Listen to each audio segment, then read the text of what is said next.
Welcome back, everybody. Your girl is back. This is the Keeping Shit Real podcast. I am your host, Jessie Towns, and welcome back. Firstly, guys and girls, everybody, I just want to apologise for my little absence that I've had. I have been completely overwhelmed with life, I think, and I found it really hard just finding the time to record the pod, but I'm back, baby, and I am back with a bang, that is for sure. So what we're going to talk about today. So I have had so many messages talking about just the gaslighting I think that parents to children with PDA get, and I have been on the receiving end of that many a times, not just from schools but from education authorities, from in-laws, from family members, from other siblings of my kids. And after a while, this shit gets you down. And I'm not going to lie, I'm not here to, you know me, I'm never here to sugarcoat stuff in any way, shape or form. But I do think it's something that as parents or carers to children with PDA, that this makes our life even more difficult. It can be really hard to try and not justify your decision making, your parenting skills, but just to be able to constantly have somebody in your back fucking ear, I'd say, so to speak, constantly questioning the reason why you're doing something and the reason why you're not doing something. And it is one of those that is incredibly infuriating. And I just want you to know, for starters, before I go really off on one, that you're fucking doing a great job. This shit is hard. I know there's a lot of parents out there. English might not be your first language. You might be a single parent. You might be a parent whose other half works away. So you are like a part-time single parent. Never underestimate how hard it is. And I think it's really important that we reframe PDA from this anxiety-based scenario, because it's not anxiety. Don't get me wrong. There will be anxiety with a lot of children that have got PDA because they may have been out of school for a really long time. But looking through it as a lens of autonomy loss. And when I talk about autonomy loss, it's quite hard for people to absolutely understand. And I just think that when you're trying to explain PDA to somebody that is gaslighting you, telling you that your kid's defiant, they're manipulative, they're choosing to be like this is a really easy way to just explain it. So your brain has got something in it called the amygdala. We like to call it the amygdala in our house. And that is the part of your brain that registers threat. That threat, how it's registered, is then what results in the fight, flight, freeze or fawn that we see in kids that have got PDA. Now, when you're explaining it to people that kind of don't get it, and they're like, God, your kid's a little shit, I would never let my kid do that. Well, you're not me, so fucking do one. But if we say it reacts to their nervous system and the part of their brain that registers threat is way more sensitive than you or I's, this is when we see the behaviour that escalates into fight, flight, freeze or fawn. Now, listen, I know how lonely this journey is as a parent to a child with PDA. I've been there. It's stressful. It's long. It's fucking time consuming. It's energy draining. And some days, I remember when we were absolutely in the trenches. Don't get me wrong. We still have days where I am like, fuck this, fuck that. I've had enough. But actually, there will come a time where you feel more confident in advocating and your child can become more confident in advocating. And I do think that age is quite a big part to do with PDA. For us now, as you know, I've got 3 children. My eldest is neurotypical. He's 17 and we've got 8-year-old, nearly 9-year-old twins actually. Both got ADHD and our youngest twin has got autism and a PDA profile. So the advocating for himself is actually getting better. He's much more receptive at being able to advocate for himself. He is much better. And he knows his own tolerance levels. And I talk about this all the time with parents that have got PDAs. And some days they're like, oh, they can do this, and other days they can't. Some days they can get dressed, other days they can't. And that is because they have a window of tolerance. Now, once that window of tolerance is, reached to a point of no going back, then we're not going to get anything from them. Like, that absolutely is the reality here. And I just want you to remember that when we are at that point of the window of tolerance is very low, then we are just there to keep them safe. And it's really difficult for parents when we're trying to get our kids to go out and do things because we want them to be able to do things, because we know that they enjoy it.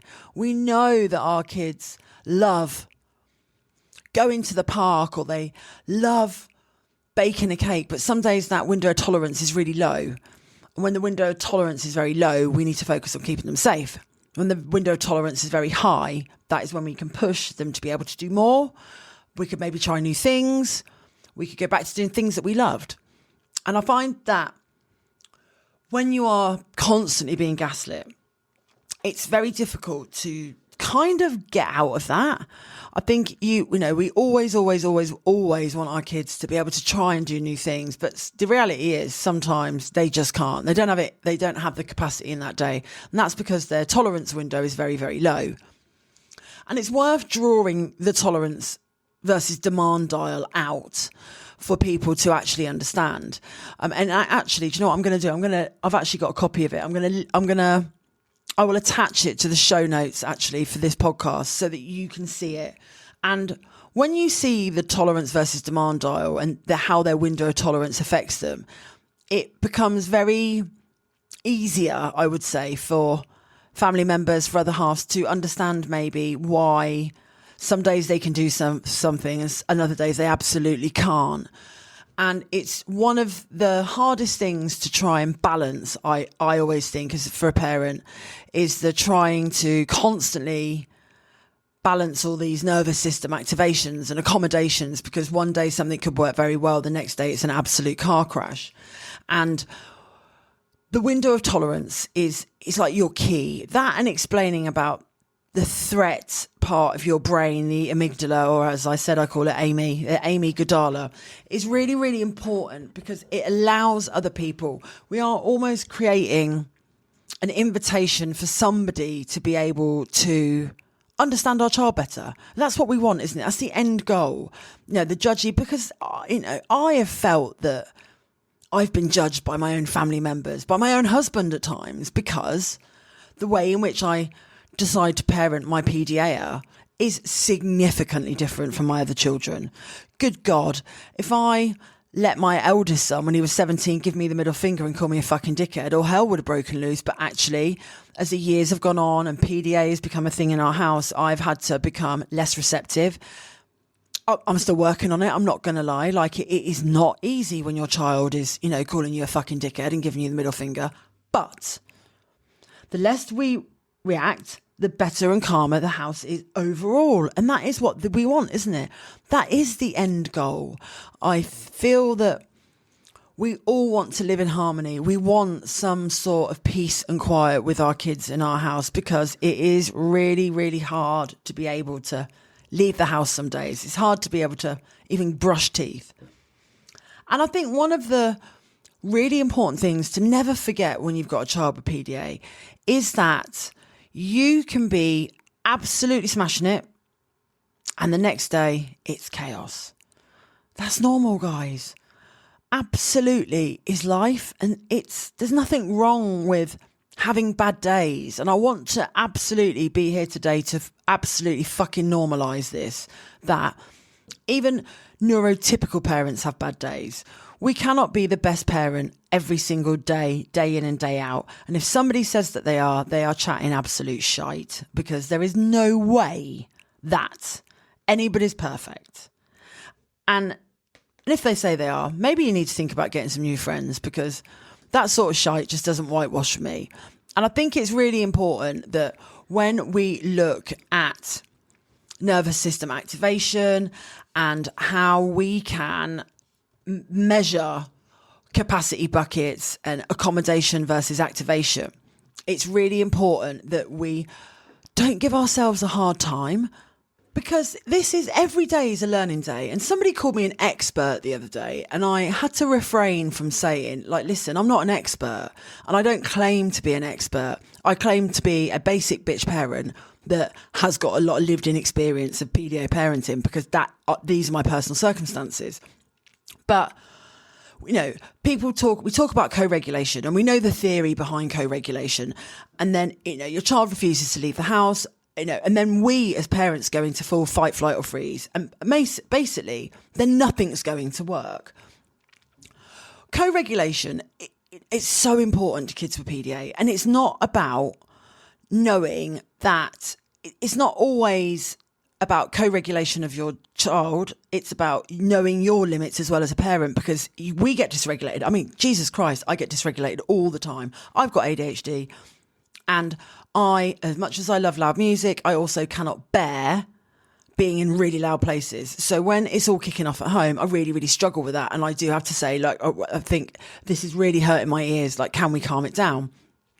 But I think it's really important to remember that the nervous system challenge is not just hard parenting, all right? And we need to make sure that PDA is not anxiety-driven avoidance. There's a lot of stuff I read on the internet, a lot of stuff on social media, a lot of PDA accounts are pushing that it's anxiety-driven avoidance, but actually it's not. It's a neurological drive to protect their autonomy. And this is so important, and it matters so much that it changes how a child's nervous system reacts, and that then is what changes their behaviour. Yes, a child, like I said a minute ago, will sometimes have a lot of anxiety in their day-to-day life because they're out of school, they've spent a long time out of the school system.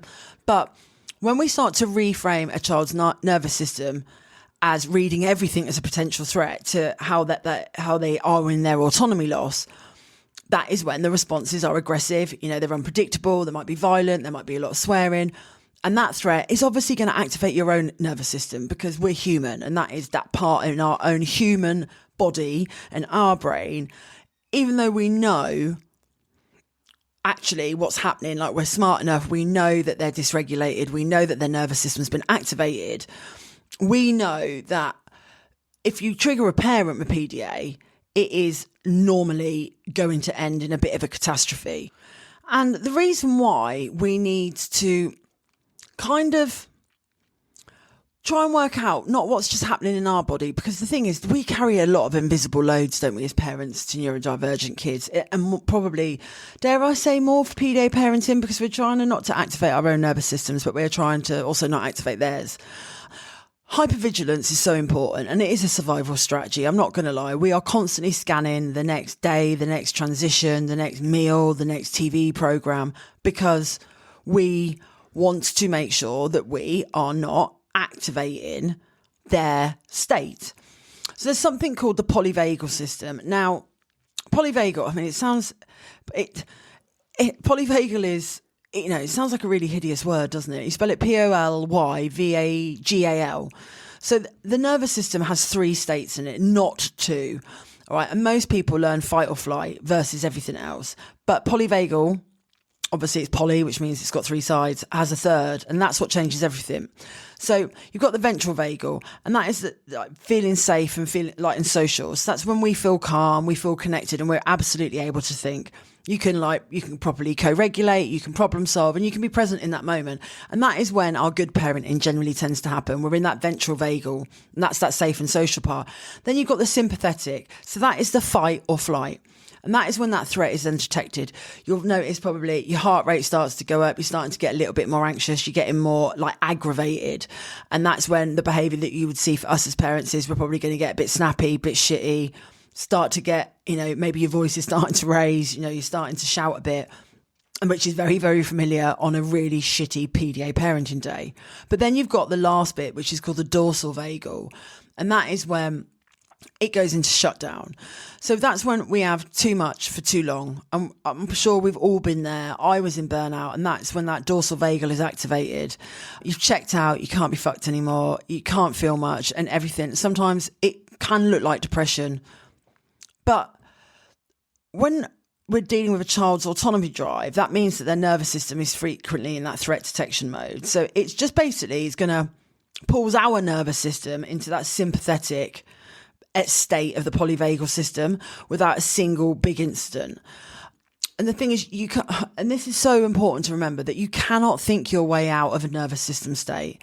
You have to work with your body first. You need to feel safe and you need to feel connected. We are no different to our PDA children, apart from the fact that our amygdala is not as sensitive to our children's. And when we are looking at the invisible load that we carry on a day-to-day basis, this comes with a massive cost. We're constantly probably masking our own stress because we want to keep the environment calm at home. There's a lot of emotional labour and psychological labour come to having children that have got PDA. You might have other children as well that are neurotypical. And that then brings, that cumulative stress. When we are repeatedly doing micro things, you don't have to have a really big bang to be absolutely fucking exhausted. And what happens then is, this is what happens on our day-to-day sort of day of being a parent. I felt so shameful a lot of the time, and I felt in complete and utter isolation, that I just, my own nervous system was completely overloaded. And it's really, really hard. Your nervous system is going to feel overloaded when people don't believe you. They've been told that your child's manipulative. You've been told that your child's defiant. You've been told your child is choosing to behave like this. But you just need to stop and think and be like, right, I'm going to take a deep breath and I'm going to pause. I am going to have, a cup of tea to myself. I'm going to go upstairs. And a lot of the time, people say, just do some deep breathing. Go and have a hot bath. Listen, at this point, a bubble bath ain't going to fucking save you. I'm just going to tell you that straight up. Most nervous system advice will always just tells you to step away. But PDA parenting, we know that sometimes you can't step away. Physically, you can't step away. I mean, Christ, our PDA, when his amygdala is really activated, he'll follow me around, chase me about if I try and leave the room. And then that becomes like a massive co-regulation trap. You're expected to be regulated for your child, but who's regulating you? So you get into this really, really, really vicious cycle of then trying to work out the window of tolerance and what's working and what's not.